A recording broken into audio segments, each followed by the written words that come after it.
언제까지 소경으로 살 것인가 라는 제목으로 말씀을 전하겠습니다. 저희는 지난주까지 사무엘 하를 통해서 다윗의 삶을 살폈고 다윗의 삶을 통해서 역사하시는 하나님을 보았습니다. 다윗이 하나님 앞에서 범죄하였을 때 그의 마음에는 평화가 없었습니다. 특별히 나단 선지자를 통해서 하나님께서 그를 심판하시겠다고 말씀했을 때부터 더욱 그러하였을 것입니다. 운전을 하시려면 반드시 알아야 하는 것이 있는데 그것이 교통법규입니다. 교통법규를 알지 못하고 운전하는 것을 우리는 불법이다, 무면허다 이렇게 운전면허가 없이 하는 것을 두고 얘기합니다. 법을 어긴 것도 위험하지만 그냥 운전하는 자체가 굉장히 위험한 행동입니다. 그런데 교통법규를 알고 운전면허증을 가지고 있다고 해서 한 번도 교통법규를 어기지 않는가? 그건 아닙니다. 어떤 분은 무의식적으로 신호를 위반할 때가 있습니다. 알지 못하고 그냥 위반하는 것이죠. 또 어떤 때는 법규를 잘 알지 못해서 그를 무시하고 지나칠 때가 있습니다.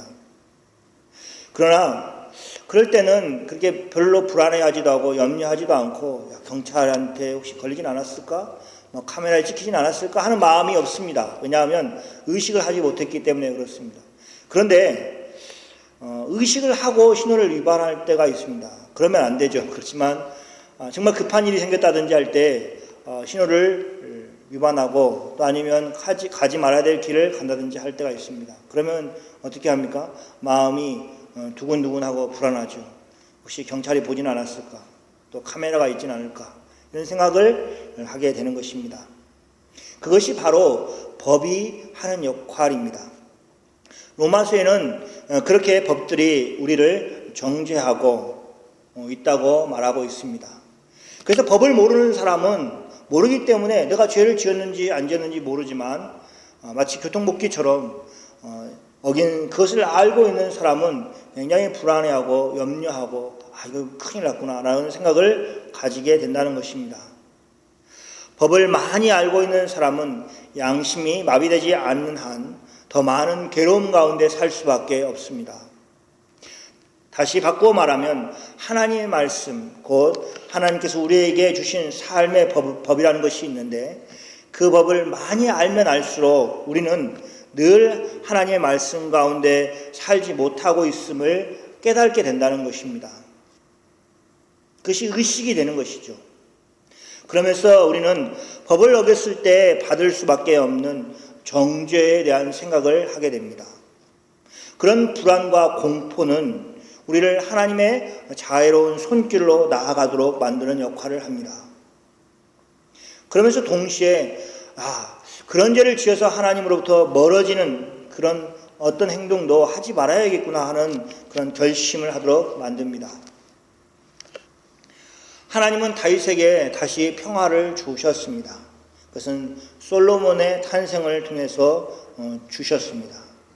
솔로몬의 이름 자체가 평화의 아들이라는 이름이고 하나님이 선지자 나단을 통해서 또 다른 이름을 주셨을 때 여디디아라는 이름을 주셨을 때 하나님이 그 아이를 사랑한다라는 것이 그의 마음 가운데 평화를 가져오게 된 것입니다. 그의 어두운 인생 가운데 마치 솔로몬은 또 하나님의 말씀은 빛과 같이 그렇게 들어온 것입니다. 어둡고 캄캄한 그의 인생 가운데 한 줄기 하나님의 은혜의 빛을 맛보게 된 것입니다. 정말로 문제가 심각할 때 아무 생각이 나지 않고 누구에게도 도움을 청하야겠다는 그런 생각이 나지 않는 순간, 정말 꽉 막혀 있는, 그래서 숨이 쉬어지지 않는 것 같은 느낌이 드는 순간, 그런 순간을 이제 막 다윗은 벗어나고 있는 것입니다. 세월이 흘러서 자신의 후손으로 오신 이가 이제 자기를 가리켜서 세상의 빛이라고 선언을 하십니다. 바로 예수님이십니다. 오늘 본문은 예수님이 자신이 주장하시는 그 세상의 빛이라고 선언하신 그 말씀과 연결된 표적을 보여주고 있습니다. 어느 날이었습니다. 초막절 절기를 마친 후 어느 날이었을 것입니다. 예수님께서는 길을 가시다가 날 때부터 소경된 사람을 보셨습니다. 예수님과 함께 있던 제자들이 예수님께 묻습니다. 라삐여, 이 사람이 소경으로 난 것이 네 죄로 인함이니까, 자기 오니까 그 부모 오니까. 아마 많은 사람들이 이 소경에 대해서 알고 있었던 것이 분명합니다. 예수님도 알고 있었고 제자들도 알고 계신 것 같습니다. 그래서 이 소경이 날 때부터 처음부터 소경으로 났다는 것을 제자들도 알고 있습니다. 그런데 이상한 것은 무엇이냐면 제자들은 소경에 난 것에 대해서 바로 죄와 연결시켜서 이야기를 하고 있다는 것입니다. 소경으로 난 것은 사실이고 현실인데, 그럼 그렇게 태어난 것은 소경이 죄를 지었기 때문에 그런 것이냐, 아니면 부모가 죄를 지었기 때문에 그런 것이냐라고 그렇게 묻는 것입니다. 소경이라는 장애에 대해서 누구의 죄 때문에 하는가, 그렇게 되었는가 하는 그 질문은 갑자기 제자들의 머릿속에서 생겨난 것이 아닙니다. 그럼 무엇입니까? 이스라엘 사람들이 다 그렇게 생각을 하고 있었다는 것입니다. 둘 중에 하나로 생각하였습니다. 부모가 자기의 죄를 지어가지고 그 죄의 대가로 아이가 소경으로 태어났다든지, 아니면 아이가 죄를 지어서 소경으로 태어났다든지, 둘 중에 하나밖에 없다는 것입니다. 한번 생각해 보십시오. 우리는 얼마 전에 다윗이 우리아의 아내 밧세바에게서 낳은 아들이 죽은 것을 보았습니다. 그 아이가 죽은 것은 분명하게 성경은 다윗이 죄를 범하였기 때문에 그거에 대한 심판으로 하나님께서 그 아이를 죽게 하셨다고 말씀하고 있습니다. 이런 것처럼 성경은 질병이나 장애에 대해서 자신이나 그 부모와 관련이 있는, 그 죄와 관련이 있다고 분명히 말하고 있습니다. 성경만 그런 것이 아니라 우리는 세상에서도 그런 소리를 많이 듣고 그런 경우를 봅니다. 장애 아이가 태어났으면 부모가 무슨 잘못을 하지 않았는가 하는 이야기를 하고, 또 어떤 안 좋은 일이 생기면 가족 중에 한 사람에게 네가 잘못해가지고 그렇다라고 비난을 하기도 하고, 그렇게 해서 그 죄의 원인을 자꾸 어떤 그 결과를 무슨 잘못을 해서 이루어진 것으로 그렇게 자꾸 이야기를 하는 것이 세상에서도 마찬가지로 하고 있습니다. 그러나 오늘 본문에서 예수님은 통상적으로 인정되었던 그 사실이 그와는 다른 말씀을 하고 있습니다. 3절에 보면 예수님께서 대답하시되 이 사람이나 그 부모가 죄를 범한 것이 아니라 그에게서 하나님의 하시는 일을 나타내고자 하심이니라, 이렇게 말씀하고 있습니다. 전에 사람들은 이 사람이나 그 부모가 죄를 범하여서 장애를 가지고 태어났다 이렇게 이야기하였다면, 예수님은 한 가지 이유를 더 더하신 것입니다. 그것은 무엇이냐면 하나님의 하신 일을 나타내기 위해서라는 것입니다. 예수님은 다시 한번 자신이 세상에 있는 동안에 세상의 빛이라고 선언을 하시고 나서 예수님은 말씀을 마치시고 땅에 침을 뱉어 진흙을 이겨 그의 눈에 바르시고 말씀을 하십니다. 실로암 못에 가서 씻으라. 그래서 가서 씻었더니 눈이 밝아졌습니다. 그래서 밝은 눈으로 이 사람이 돌아오게 되었습니다. 보통 이 이야기는 이렇게 끝나는 것이 맞습니다. 그런데 오늘 말씀은 9장 전체를 거쳐서 얘기가 되고 있고 시작에 불과합니다. 우리는 11절까지 읽었지만 우리가 읽은 부분은 이제 막 9장을 시작하는 그런 배경이 되는 것만 읽은 것입니다. 예수님과 제자들은 사실 소경으로부터 어떠한 요청도 받지 않았습니다. 소경이 자신이 불쌍해서 자신을 불쌍히 여겨달라고 하는 소리나 내가 보기를 원하나이다 라고 하는 그런 외침은 성경에 기록되어 있지 않습니다. 소경의 부모들이나 주위에 있는 사람들이나 누구 하나 예수님께 나와서 이 사람이 참 불쌍합니다, 이 사람이 눈을 다시 보게 해 주십시오 라고 구하고 있는 사람이 없습니다. 여러분, 그런 경우 있지 않습니까? 옆에 있는 사람이 정말로 안타까운데 내가 도와줄 수 있는 힘은 없습니다. 그러면 어떻게 해요? 좀 더 도와줄 수 있는 사람에게 부탁을 하죠. 내가 생각할 때 저 사람 참 안 됐는데 좀 도와주면 안 됩니까? 이렇게 부탁을 하지 않습니까? 그런데 그런 사람이 없었다는 것입니다. 오히려 예수님과 제자들은 소경의 옆에 있는데 그 소경의 눈을 보지 못하는 그 안타까움에 대한 이야기를 하기보다는 누구의 죄로 인해서 이 사람이 소경으로 태어났는가 하는 이야기를 하고 있습니다. 그런 경우 있잖아요. 마치 저 사람하고 상관없는 것처럼 옆에다 놓고 이야기를 하는 것 같이 그렇게 이야기를 하고 있는 것입니다. 예수님과 제자들의 대화는 분명히 소경의 귀에 들렸을 것입니다. 그가 눈이 멀었지 벙어리가 아님에도 불구하고 그는 아무 말도 하지 않고 있습니다. 소경에게는 빛을 보겠다는 그런 마음이 전혀 없는 것입니다. 예수님이 자주 하시는 것처럼 내가 무엇을 해주기를 원하느냐 하는 그 물음도 오늘 본문에는 없습니다. 여러 소경들이 나오죠. 바드메오도 나오고 이렇게 소경들이 나옵니다. 한 소경은 이런 것이 있죠. 성경의 다른 부분의 소경은 이렇게 하는 거예요. 예수님이 지나가시는 소리를 듣고는 다윗의 자손 예수여 나를 불쌍히 여기소서 하고 크게 소리를 지릅니다. 그래서 예수님이 그의 눈을 밝게 해주시는 그런 장면이 있습니다.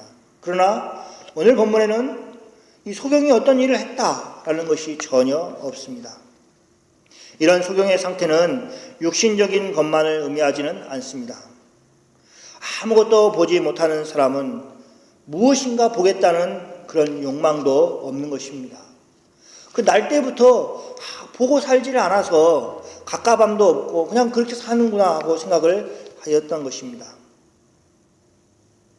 지금이라면 부모가 병원을 쫓아가고 또 좋은 약을 구해보고 여러 가지 방법을 하고 또 그것도 안 되면 각막 이식 수술을 하고 하는 여러 가지 방법들이 있을 것입니다. 그래서 인터넷을 뒤지고 책을 뒤져보고 또 사람들에게 문의를 할 것입니다. 그러나 예수님 시대는 지금으로부터 2000년 전의 시대입니다. 어떤 의학기술도 소경의 눈을 뜨게 할 수 없었던 시대였습니다. 육신의 어두움, 캄캄한 가운데 살 수밖에 없었습니다. 그 어두움에서 벗어나는 길이라는 것은 그에게는 없었습니다. 그러나 그 상태가 계속된 것이 아닙니다. 언제까지였습니까? 예수님이 소경에 관심을 가지고 오셨을 때 상황이 달라졌습니다. 예수님은 자신이 세상의 빛이로다 라고 선언하시고 그 소경에게 빛을 주시기 위해서 일하셨습니다. 자신의 침을 이용해서 진흙을 입히고 그리고 습기가 있는 진흙으로 소경의 눈에 발라주셨습니다. 그 소경에게 실로암 못에 가서 씻으라고 말씀하셨습니다. 왜 그랬을까? 실로암 못이 가까운 곳에 있어서 아마 그곳에서 씻어라 하셨을 것입니다. 또 하나는 실로암 못은 그 초막절 절기에 물을 길러서 제단에 부었던, 그래서 의식의 물에 사용됐던 그런 물을 기르는 곳이었습니다. 그래서 예수님은 제자들에게 또 우리들에게 생명의 빛이면서 동시에 예수님은 생명의 근원이시다, 생수이시다라는 것을 말씀하고 있는 것입니다. 그래서 초막절의 중요한 주제, 예수님은 생명수다, 영생하도록 수산하는 물이다 라는 주제와 예수님은 세상의 빛이다라는 주제를 동시에 이 소경을 통해서 밝히시고 계신 것입니다. 예수님이 바로 그 소경의 눈을 고쳐주실 수 있음에도 불구하고 그렇게 하심으로 예수님이 누구신가 하는 것을 드러내 보이시고 계십니다. 이렇게 하심으로 예수님은 자신이 하신 말씀처럼 소경이 날 때부터 소경으로 태어난 것이 소경이 자신이나 또 그 부모의 죄를 범해서가 아니라 그에게 하나님의 하시는 일을 나타내고자 하신다는 말씀을 실천하고 계신 것입니다. 그럼 하나님이 하시는 일을 나타내는다는 뜻은 무엇입니까? 그것은 소경된 사람이 다시 빛을 보게 되었다는 의미입니다. 육신에 소경된 사람에게 빛을 보게 하시는 것은 마치 어두움 속에 있는 사람에게 빛을 주는 것과 같은 것입니다. 그러나 육신에 있는 사람에게만 빛을 주시는 것이 아니라, 육신에 소경인 사람에게만 빛을 주시는 것이 아니라 영적으로 소경된 사람에게도 하나님이 예수님을 통하여서 빛을 주신다 하는 것이 이 요한복음 9장의 전체적인 내용입니다. 소경된 사람이 보게 되었다는 것으로 오늘 말씀을 끝내지 않고 있습니다. 소경이 보게 되었으니 그 일이 얼마나 기쁜 일입니까? 사람들이 다 하나님께 경배하고 그 일을 신기하게 여기고 놀라고 하고 그렇게 끝내야 될 것 같은데 그렇게 성경을 끝내고 있지 않습니다. 첫 번째 문제는 안식일에 소경이 보게 되었다는 것이 문제였습니다. 실로암 못까지 걸어가게 하고 또 그 말을 들은 사람이 걸어가고 또 씻고 다시 왔다. 이것은 문제를 가지고 있었습니다. 안식일에 일하지 말아야 될 그 문제에 대해서 어긴 것입니다.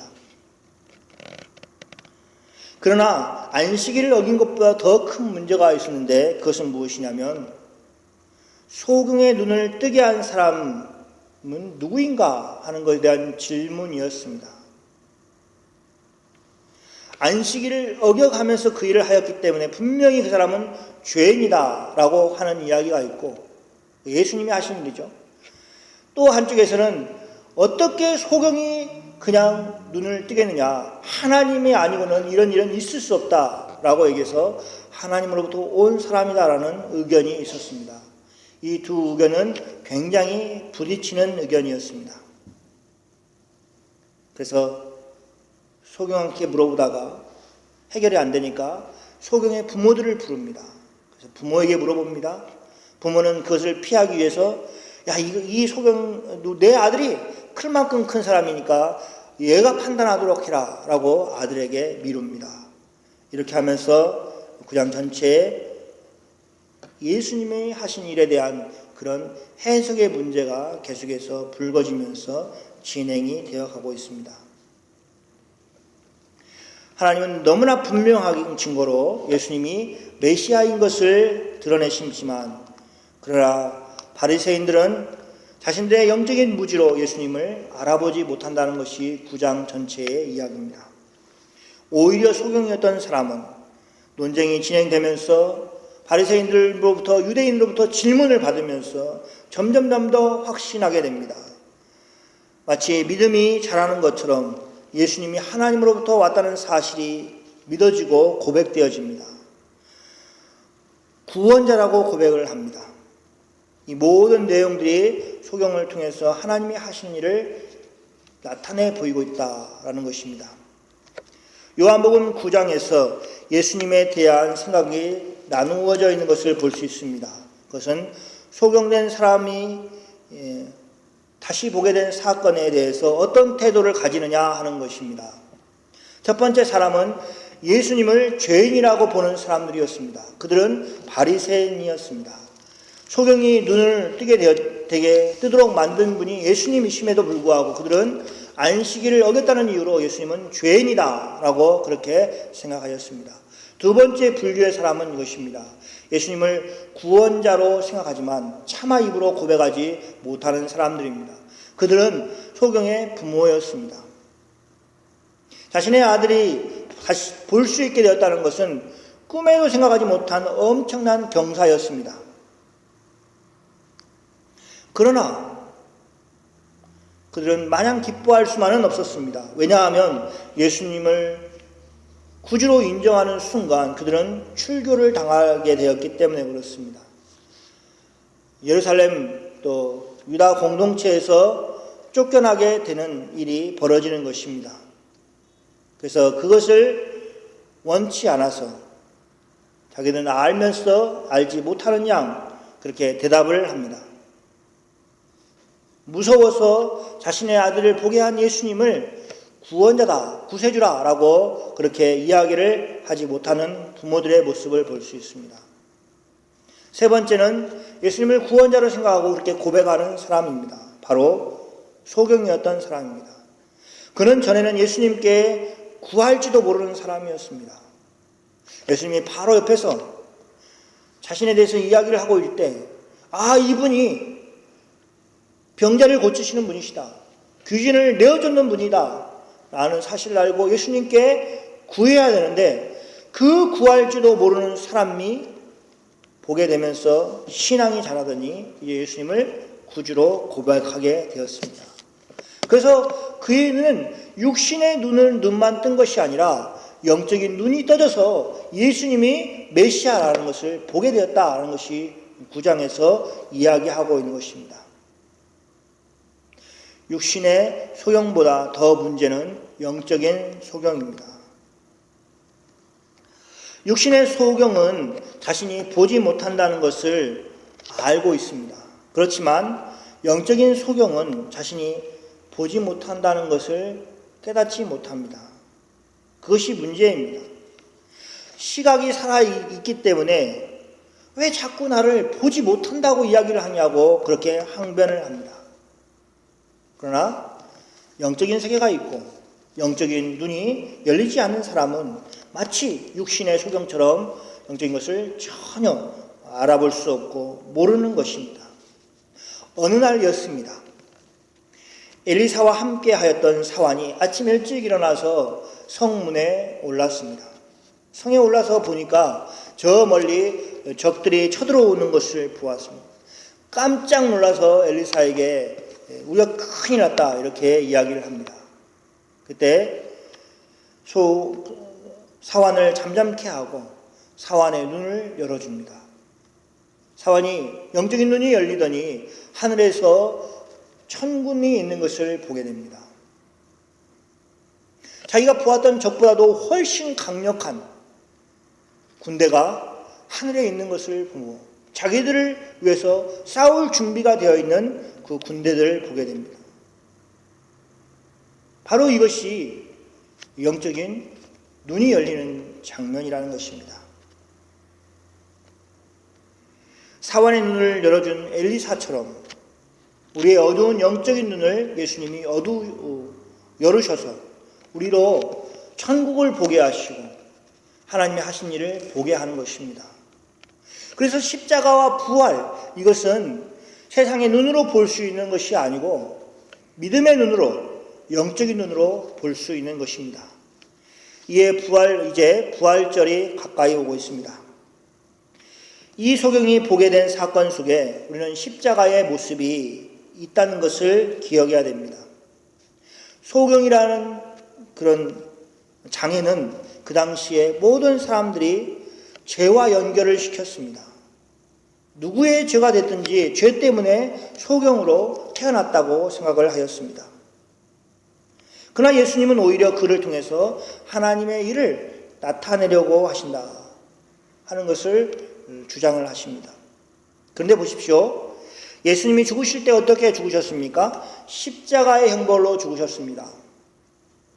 사람들은 십자가의 형벌에 대해서 하나님 앞에 죄를 지어서 그 죄에 대한 심판을 받은 것이라고 생각을 하였습니다. 마치 소경으로 태어난 것과 같이 그렇게 죄 때문에 십자가에 죽으신 것이다 이렇게 얘기를 하였습니다. 당연히 십자가형은 죄와 연관이 있습니다. 마치 당시 사람들이 장애에 대해서 생각하는 것과 마찬가지입니다. 그런데 예수님은 저희들에게 새로운 여지를 만들어 주셨습니다. 그것은 그 일을 통해서 하나님의 일을 나타내시려는 것이다 라는 새로운 여지인 것입니다. 그것에 대해 이해는 물론 저희들마저도 오순절 성령의 사건 이전까지는 깨닫지 못하였습니다. 예수님이 십자가에 죽으셨을 때 저희들 중에 아무도 그 일을 이 소경의 사건과 연관시키지 못하였습니다. 그런데 요한은 이제 오순절 성령 사건 이후에 다시 예수님이 왜 이것이 그 사람의 죄도 아니고 부모의 죄도 아니고 그를 통하여 하나님의 영광, 하나님의 일을 나타내 보이시려는 것이다 라고 말씀하셨는가 하는 것을 돌이켜 보았습니다.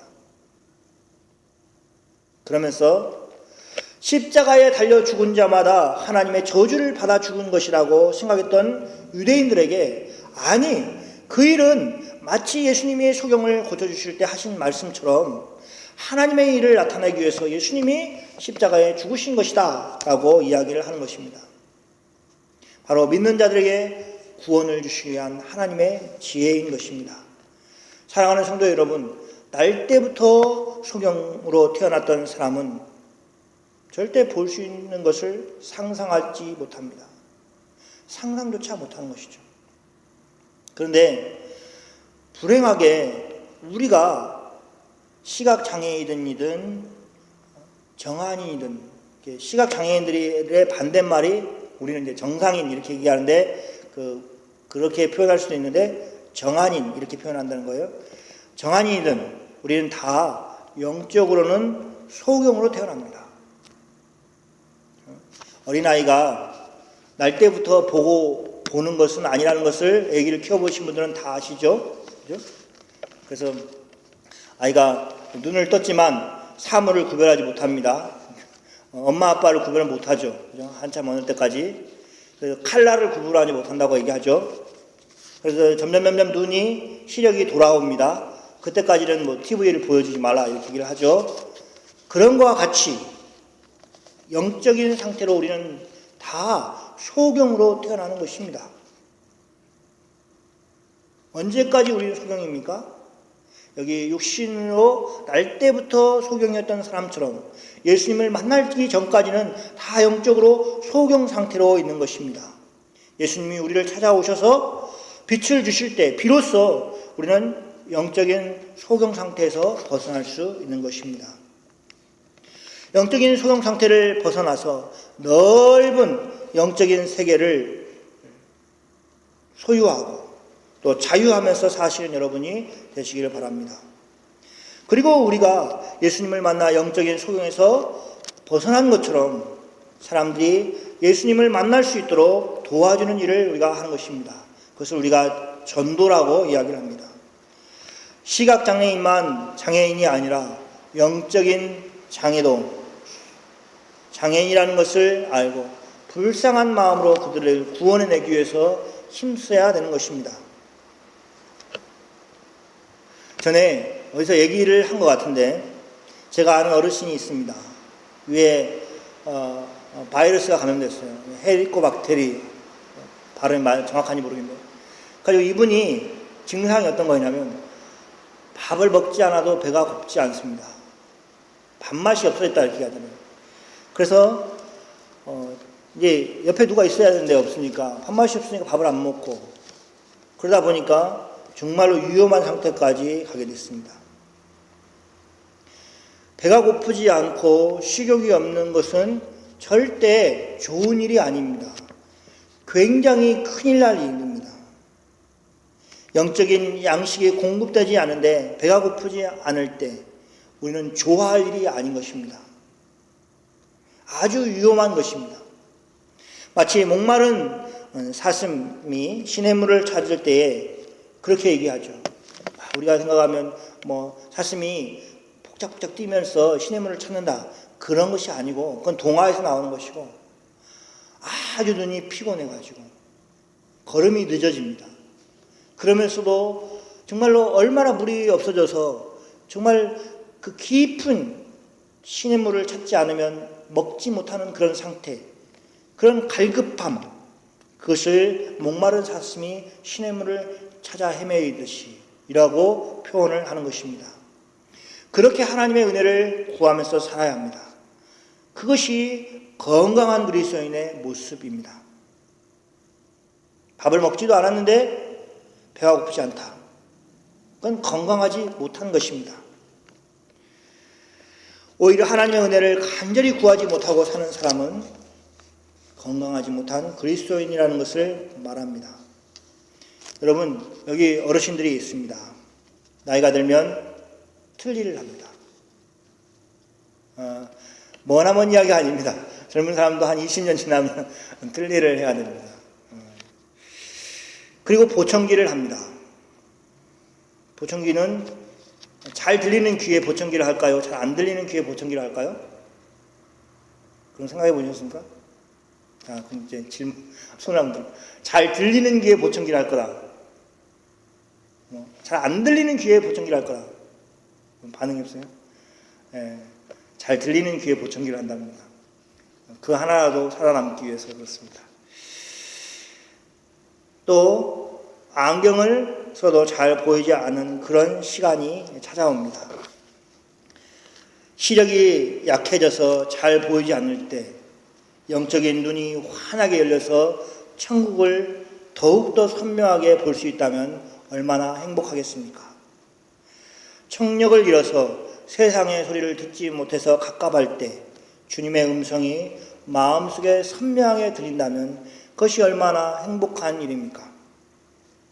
이가 나빠서 음식을 잘 먹지 못할 때 하나님이 주신 영적인 양식은 소화도 잘 되고 탈도 안 난다는 것 때문에 얼마나 좋겠습니까? 그래서 영적인 양식, 영적인 세계를 추구하고 삶을 살아야 하는 것입니다. 그러기 위해서 열심히 신앙생활을 하고 그 안에서 주님이 주시는 기쁨을 온전히 누리면서 살기를 바랍니다. 기도하겠습니다. 기도하겠습니다. 기도하겠습니다. 기도하겠습니다.